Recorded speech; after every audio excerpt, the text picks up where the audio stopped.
Golden State Media Concepts Baseball Podcast. We cover everything Major League from spring training to the World Series. We've got your favorite club covered from New York to Boston to LA. This is the Golden State Media Concepts Baseball Podcast.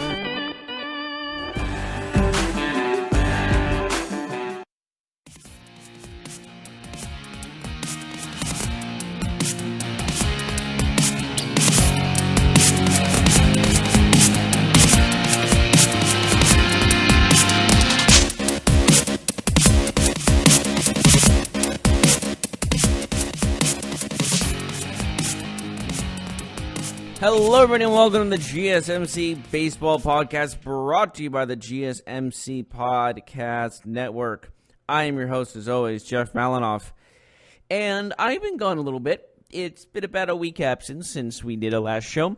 I was in lovely Hawaii, enjoying my time with family and people that I love dearly. And, well, as I was there, enjoying the sun, getting kind of burned, I was whale watching. I covered myself in sunscreen, and I went out there for 6.5 hours, and I still got burned to a crisp. And I'm like, yeah, there was no sunscreen to stopping 6 hours of sun in Hawaii. But regardless, basically what happened while I was there was interesting. Mike Trout got paid, and he got paid big time. And I remember, I think I woke up because there's obviously a time difference, and I was still kind of jet lagged. It was, I think, the first day I was there. I kind of forget when, but I do remember seeing my phone and just seeing the contract. And basically, it's absurd. I think we all guessed it was absurd. But his current contract, he got the extension he wanted. Well, I mean, it was unknown what he wanted because it sounded like Bryce Harper was trying to recruit him to Philadelphia when his contract expired in 2020. But, well, he got his contract on a 12-year, or is it 13-year? No, he signed a 12-year, $430 million contract, $426.5 million to be exact, with incentives. I believe there are incentives on that. And all of it's guaranteed, of course. And also included a $20 million signing bonus.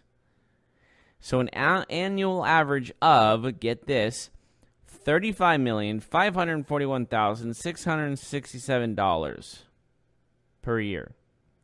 And I would just like $1,667 a year, and he gets $35 million. It's absolutely absurd. So his base salary will be $16 million, and of course the signing bonus will carry on for a total salary of a base of $17,666,667. That is for, I believe, this season alone, this 2019 season. And the next season, he gets his $35 million a year. And his contract expires in 2031. So, but before that, he also signed a 6-year, $144.5 million contract in 2015. So, obviously, he is not getting the 2019 and 2020 pay of $33 million a year. But I think he's going to be okay because instead of getting instead of this year getting 33.2 and next year getting 33.25 million, this year he will get his 17 million. But 2020 he'll get 36 million, and then 35.4, then 35.4, and 35.4 throughout the rest of his contract. So 2031, that is a long time from now. That is, well, it's 12 years from now. 2019 minus 20, 31 is, 12. So I will be 35. I'm going to be 35 by the time that contract ends. And Mike Trout is about my age, if I'm not mistaken. His age is, he's 27. So he's 4 years older than me. So he will be 39 by the end of his contract. And the question remains, well, not the question, but I have a little interesting little theory about this. Maybe not theory, but this changes baseball forever. This changes how people sign players and how contracts are negotiated and how off seasons are played out. It's never going to be the same. Because, and I'll tell you why. Because the fact of the matter is, how do I explain this? The fact of the matter is, everyone price just went up. Because now, $430 million is now the cap. But that's not going to be the cap for long. There's going to be eventually a guy asking for $450, and then $490, if you will. Then it's going to get up to $500 million. I am going to guess right now that that there will be a $500 million contract in baseball by 2025. You know what? Even sooner. Let's say 2023. There will be let's stick with 2025. Better that way. There will be a $500 million contract. Unknown about the years, probably like a 15-year contract. But regardless, this is changing how everyone is looking at free agency. Because now, Bryce Harper broke the bank with $330 being the highest free agent signing to a new team in history. Now, this is the biggest signing for Trout is the biggest signing just overall in history. And I remember how crazy everyone went when Stanton got his $327 from the Marlins, which then was picked up by New York because who else could afford that kind of contract? Well, apparently a lot of teams can now. Well, maybe not. Who knows? But regardless of that, it's truly incredible to see how far or how quickly it has escalated to the contracts getting astronomically high. With Mike Trout's sponsorships as well, it would not surprise me if he gets $1 billion in his lifetime. Like, seriously. Why would that be shocking? That wouldn't be shocking to me in the slightest. And I don't think that would be shocking to anyone, to be completely honest. So, with that being said, who's going to be the guy that gets $500 million? Who's going to be the guy that breaks Mike Trout's contract? Is it going to be Judge? Which it very well could be. Betts, JD Martinez, maybe even a pitcher. But regardless, I think we're getting to a point where maybe we're getting too high. Now, I know everyone thinks they're overpaid, and they're totally overpaid. I mean, $430 million to play baseball is absurd, but they can afford it. You know, it's leading to probably profit in the future due to him being his jersey selling and tickets selling because they want to see Mike Trout play. It works out in the long run, probably, but it hurts them in general. It hurts the Angels in general just because of the fact now they have to pay him that much money. Can they afford somebody else to complement him? Probably not. And you know, I really don't know how else to really think about this because who knows what's going to be the new highest paid contract in baseball history. Because obviously, no other U.S. sport, national sport, basketball, baseball, basketball and football have come close to that. I mean, Yeah, NBA players get their supermax contract like $230 million, which is still great. But Mike Trout has $200 million more. He almost doubles their contract. You know, it's absolutely like it's getting to a point where maybe, just maybe, teams are maybe paying too much. I know it's a tough thing to say, like, too much. Like, oh yeah, $100 million was just too low or just right. You know, it's like, of course that was too much as well, but of course it's a long contract too. You gotta look at it that way. Also, 12-year contract, paid $35 million over that time, so it's not like they're paying that straight up. They're obviously taking time to pay that, but regardless, they're going to have to pay him all that money. He's getting $430 million one way or another in a kind of a mean thing to do, in a kind of a coward, well, maybe not a coward, but like in a selfish way. He could say, I'm done with baseball. I'm not sure if his contract states anything like that, if he can retire or not or whatever, but he could be he could say, I'm done with baseball and still get paid that $430 million in the next 12 years. I'm sure he still can. And then, of course, God forbid, a season-ending injury, he's still getting paid that much money and all this other things. So there's no way, almost like there's no way out of that contract for the Angels. It seems like Mike Trout kind of put them in a bind. And I think Mike Trout can also thank his lucky stars that Bryce Harper was open about saying he wants him to come to Philly. Because I think that's what bottom line is. I think that's what really drove the Angels to pay him that absurd amount of money, is because they were worried he would go to Philadelphia with Bryce Harper and become a superstar or super team there.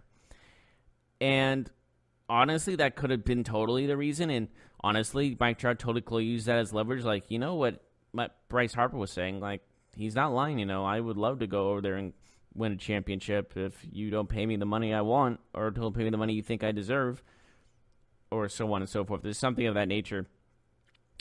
And it kind of worked, obviously. He got his money. He got the money. Like, I don't think anyone's competing with that kind of money for years to come. See, that's the thing.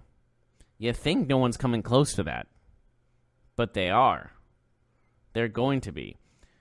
There's going to be a guy paid more than Mike Trout is paying right now. It's got to get to that point. I think the most will get to $500 million. And then even that, it's possible that will be surpassed. Isn't that like, that's just an amazing way to think about it and going on about it like that. And just like I said, I can't explain it better than that. Baseball has changed forever. Free agency has changed forever. Because now, can teams even afford these kind of contracts with these superstars that are going to be free agents, you know? Is it going to be now, is it time to think about that maybe drafting and prospects are almost going to be, or just going to be as crucial, and calling players up is going to be more crucial than signing a free agent superstar because of how much money they're going to be paid? Like, are you going to think, okay, this guy could be a superstar, but we don't have to pay him that much money. We don't have to bring bank for him for a period of time until 6 years down the road or something of that nature. And then we can worry about paying him. But he can be a superstar for us for the time being, and we can win a game. We can win playoff games. We can win World Series with him until that time where we have to break the bank for him. You know, it's maybe time. It's maybe now the time for. It's time for the draftees in the draft and the prospects to shine, while the superstars are looking for that absurd amount of money. You know, it's changing the game. It's changing how free agency and off seasons will be forever.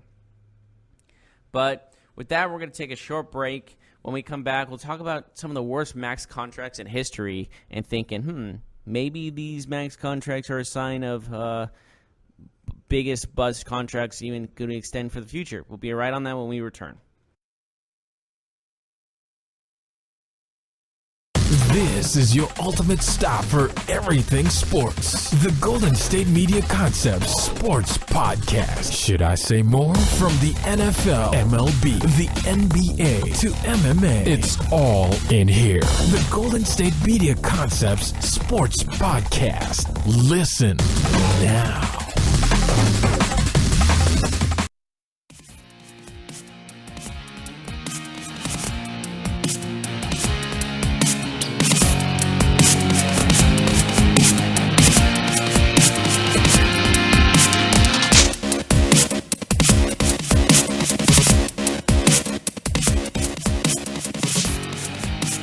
Welcome back to the GSMC Baseball Podcast, talking about now the worst contracts entering 2019. Let's do this. It's going to be funskis. Well, there's some honorable mentions here. Let's think about Eric Hosmer's contract with the Padres, his 7-year, $123 million contract. It's an player opt-out after 2022. We'll see how he does further down the line for the Padres with the addition of Manny Machado. But we'll see how everything turns around. All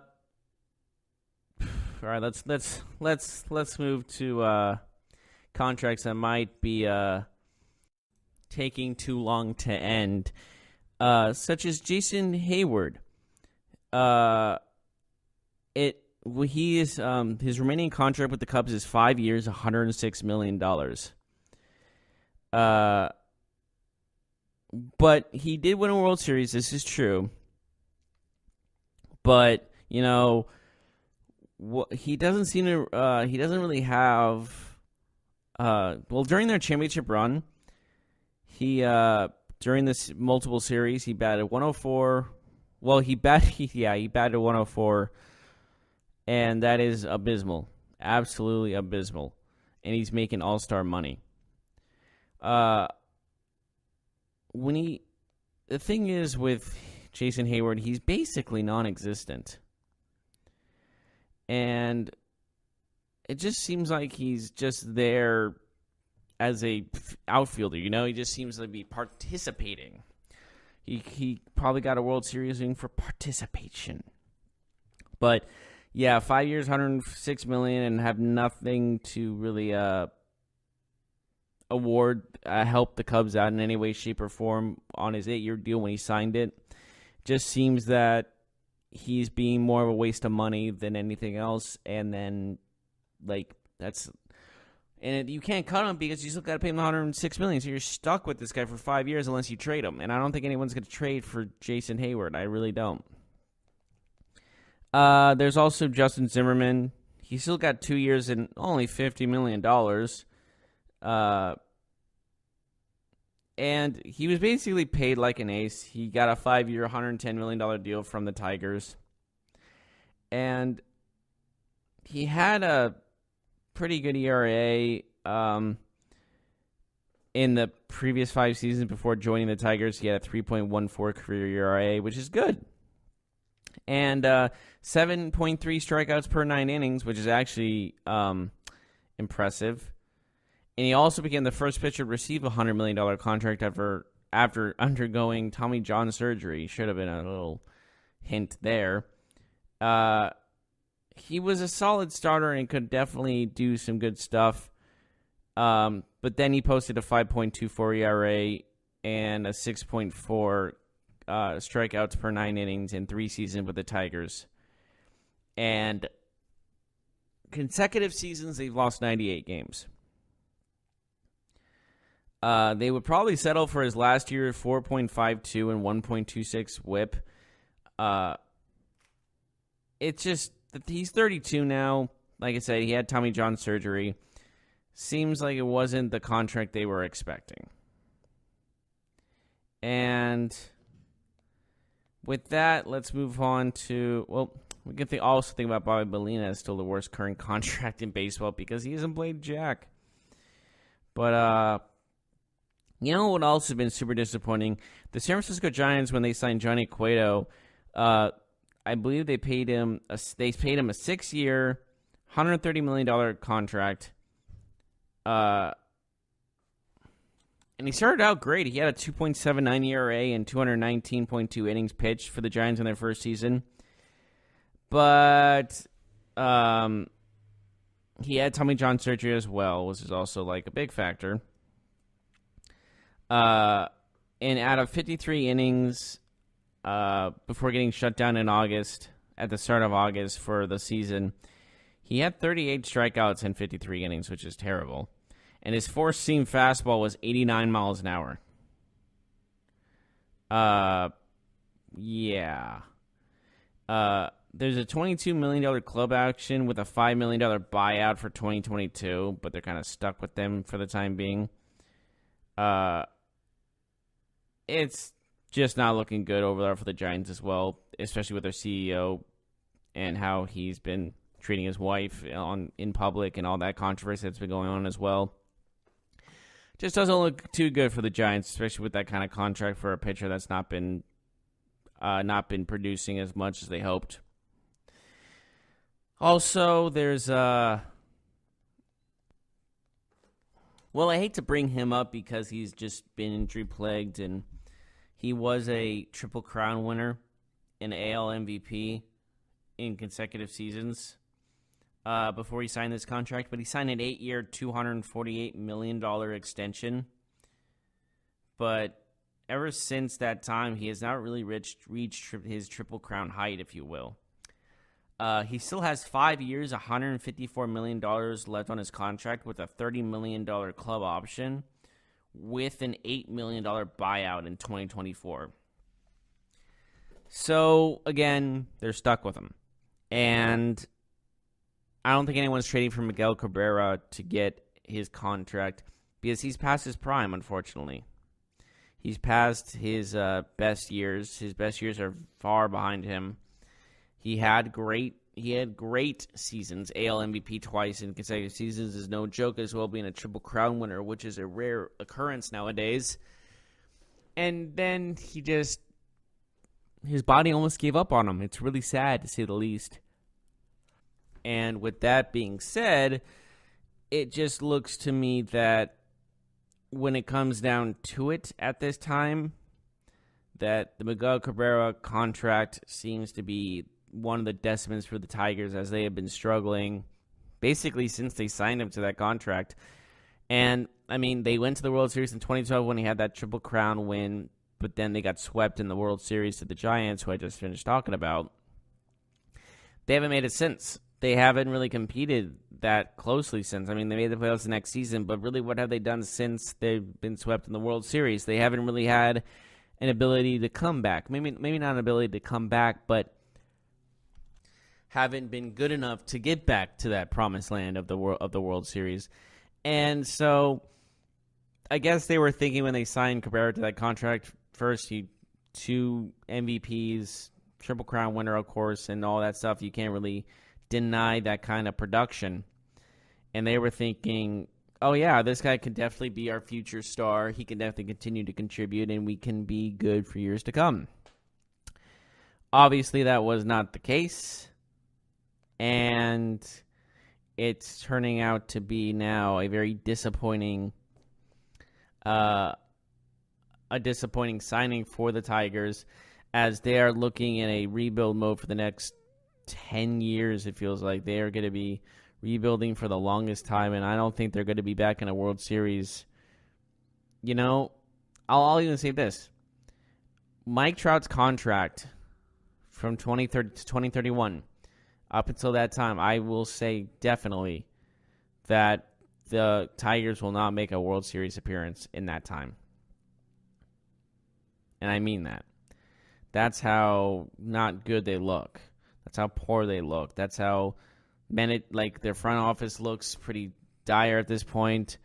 And it just looks to me that there is no coming out of this dark hole that they are currently in. And it's sad, sure.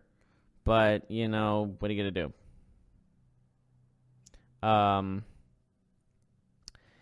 So with that being said, there is one more contract I want to discuss that should be discussed and should be looked at and going like, what the blue heck is going on here? Chris Davis. And I think a couple months ago, I remember discussing him and saying, my gosh, he finished with the worst batting average of all time, 168. And how? What? But how can a guy that's a first baseman DH power hitter hit for 168? I could hit for 168 in the majors. I just have to, that's just absurd, right? And yeah, I could perform better. A single A player could have performed better. And apparently per Fangraphs dollar values for his performance last year in 2018, Davis was worth a amazing $24.9 million. Oh, wait, I'm sorry. There's a negative in front of that. He was worth negative $24.9 million in 2018 by his performances. He's costing the Orioles money by stepping onto the plate rather than getting the money. That's how bad, that is how absurd that is. That how bad he did. Legendarily bad. And it's not over. He still has 4 years left on his contract, worth $68 million. And what was his contract? What was his contract before before the remaining contract? What did he sign to?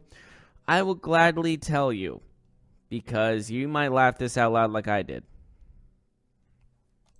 He signed for a 7-year, $161 million contract. And for last season's performance, he was rewarded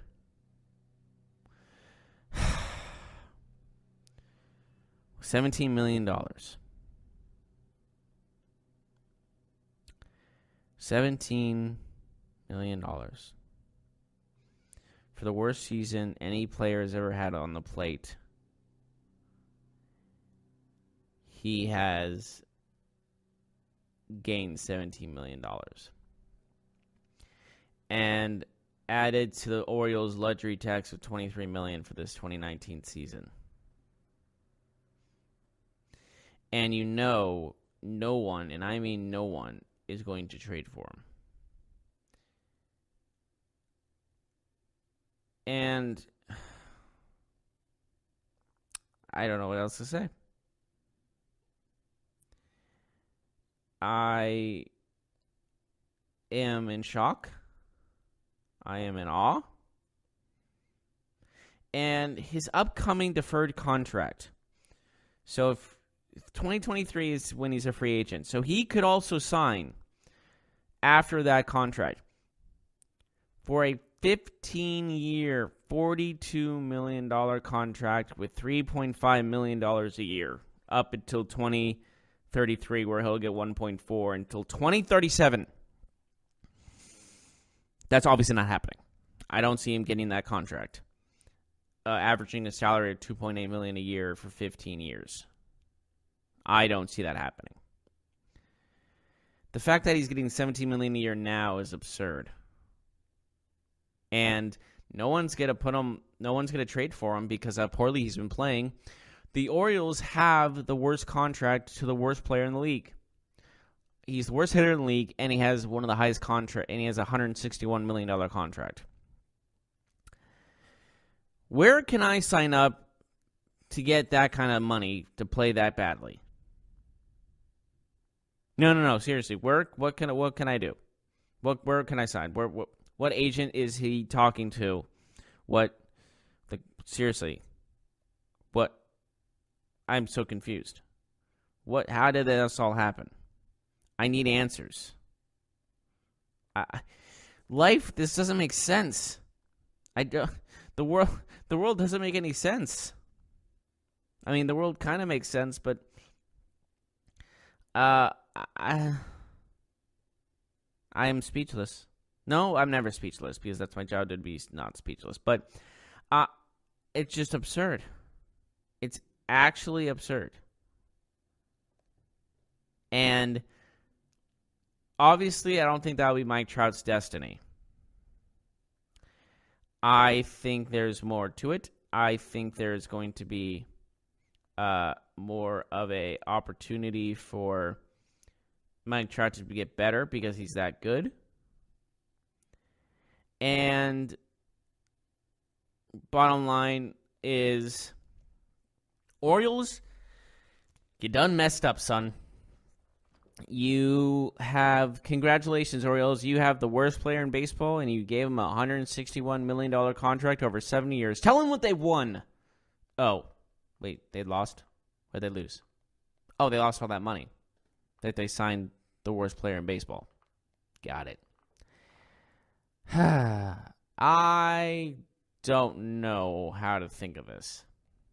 But that is one of the worst contracts I've seen, and forever will be one of the worst contracts I've ever seen. But we are going to take a short break. And when we come back, we will talk about dead money. And with dead money, you think about the Dodgers because they have a lot of that dead money. And I'll explain all of that when we return.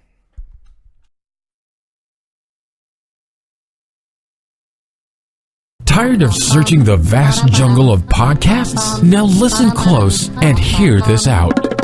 There's a podcast network that covers just about everything that you've been searching. The Golden State Media Concepts Podcast Network is here.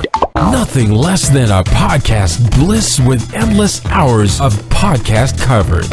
From news, sports, music, fashion, cooking, entertainment, fantasy, football, and so much more. So stop lurking around and go straight out to the Golden State Media Concepts Podcast Network.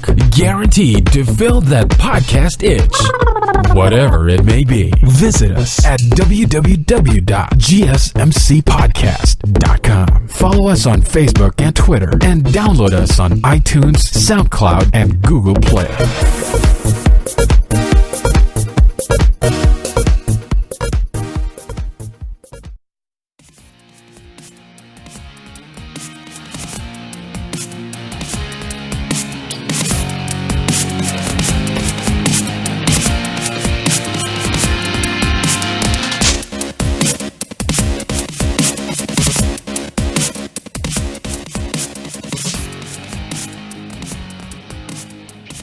Welcome back, everyone, to the GSMC Baseball Podcast.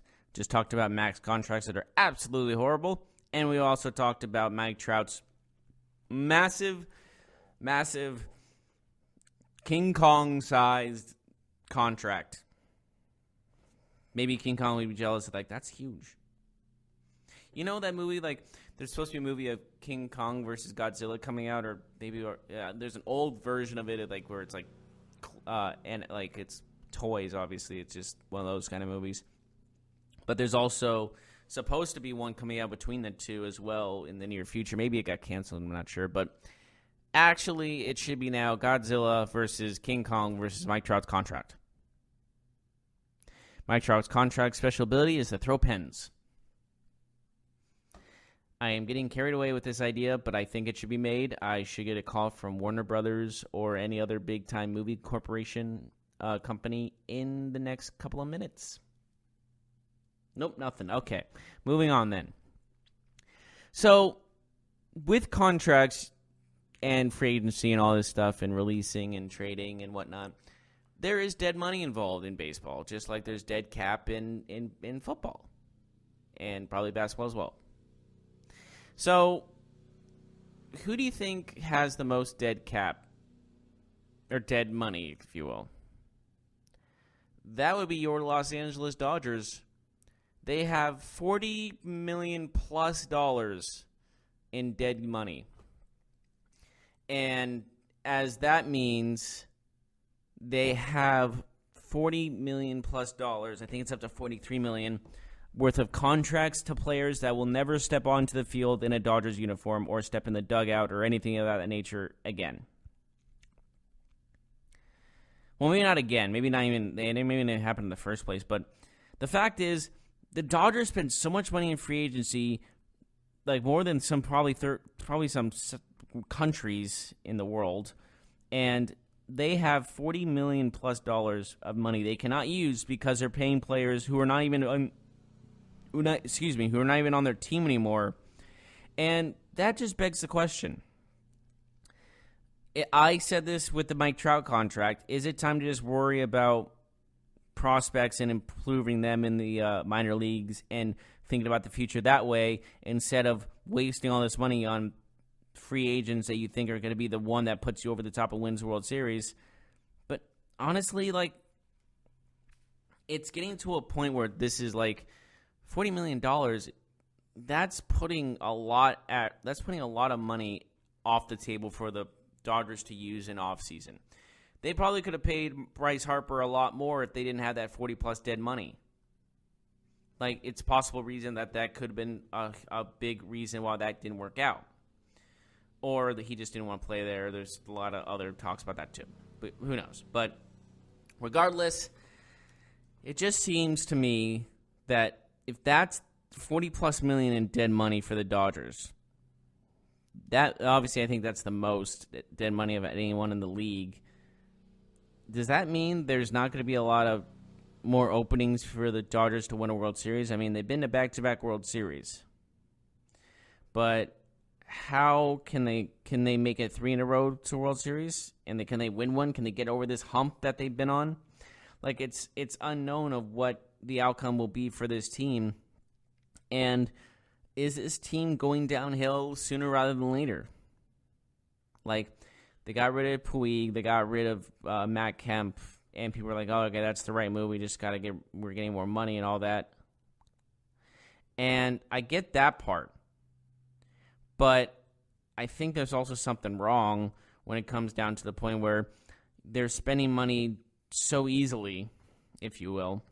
Well, they are spending money that easily, to a point where they are okay with having that, maybe not okay, but they can accept the fact they have $40+ million in dead money, and they can still afford these high-profile players.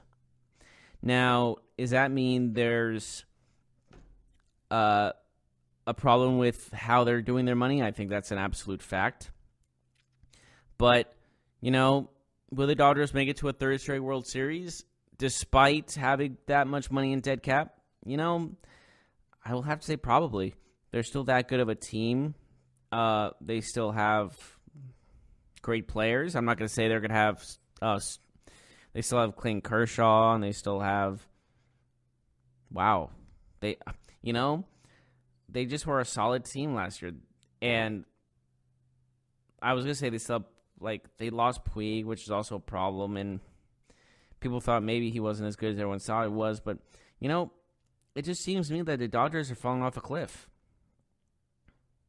I really think that's the problem. I think the Dodgers are in the middle of a downslide. Maybe I'm wrong. Maybe that's not the actual case. But it would not surprise me if that's what happens. If the outcome of this dead money leads to a possible downhill slide for the Dodgers, and maybe this was their last chance this last year to win a World Series. And, of course, they were totally outmatched against the best team in baseball in the Boston Red Sox, who probably have a chance to repeat this year because they didn't lose much in the offseason. So, and then there's also the facts of, well, there's a lot of talented teams in the NL West with the Dodgers that are competing just as good. Like, there's the Rockies and the Diamondbacks who are making some noise when in the regular season. I'm not sure if the Giants are going to make that noise. I think they're going to be at the bottom, and the Dodgers might be there with them.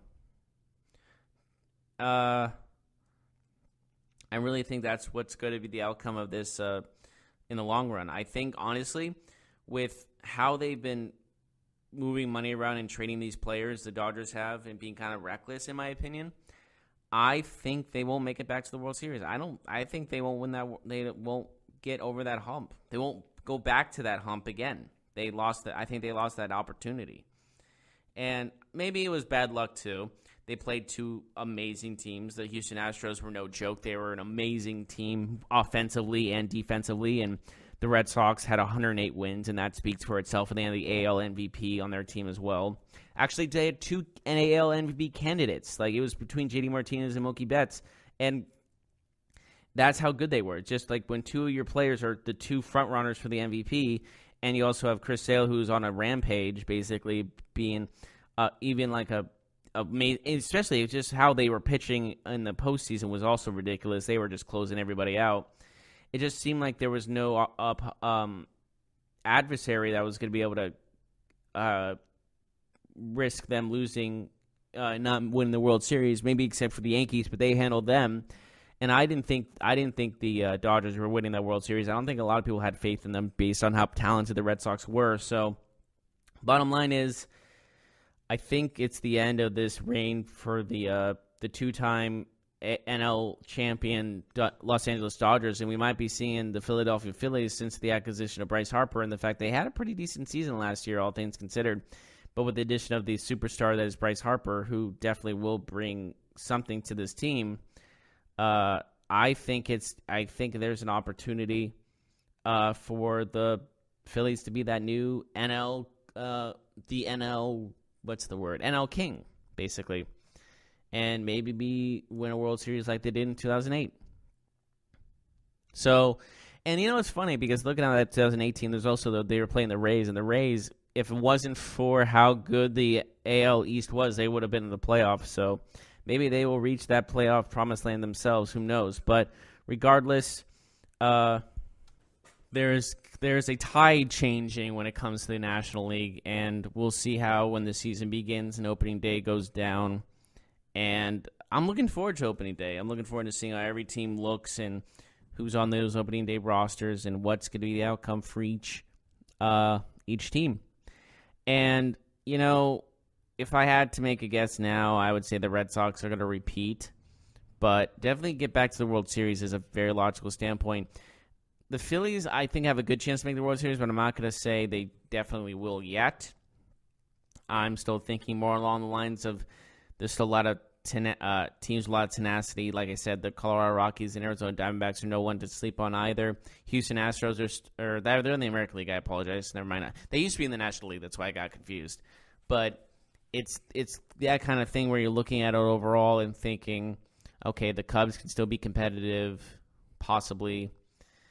When you're looking at it's so hard to tell. I'm thinking of NL West teams that can still be competitive.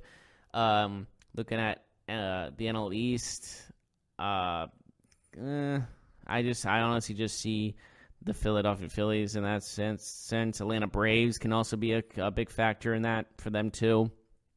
And I feel like the NL is not officially handed to the Phillies yet, as many people think. So we'll see how everything goes down. And even the Washington Nationals, even without Bryce Harper, still have a pretty talented pitching rotation that could also be a big factor as well. So we'll all look into that. But that is our show for the day. Thank you so much for joining me today. And I believe this is my last baseball podcast. So, yes, my contract is expiring at the end of the month, and I will not be continuing doing this. But I will say that from the bottom of my heart, I've enjoyed talking to you about baseball every chance I had to do this podcast. I've had an absolute blast. Whether you disagreed with me or agreed with me, I enjoyed speaking to all of you. I enjoyed being right next to Mark Souza for a couple of months there as well, talking about baseball. And it's been an amazing experience here. And I'm hoping to continue, hopefully speaking for a living, possibly doing sports or whatever have you, whatever my path leads to. I'm excited for that next chapter. But for now, I'm Jeff Malinoff, and I'll just see you later. You've been listening to the Golden State Media Concepts Baseball Podcast, part of the Golden State Media Concepts Podcast Network. You can find this show and others like it at www.gsmcpodcast.com. Download our podcast on iTunes, Stitcher, SoundCloud, and Google Play. Just type in GSMC to find all the shows from the Golden State Media Concepts Podcast Network. From movies to music, from sports to entertainment, and even weird news. You can also follow us on Twitter and on Facebook. Thank you, and we hope you have enjoyed today's program.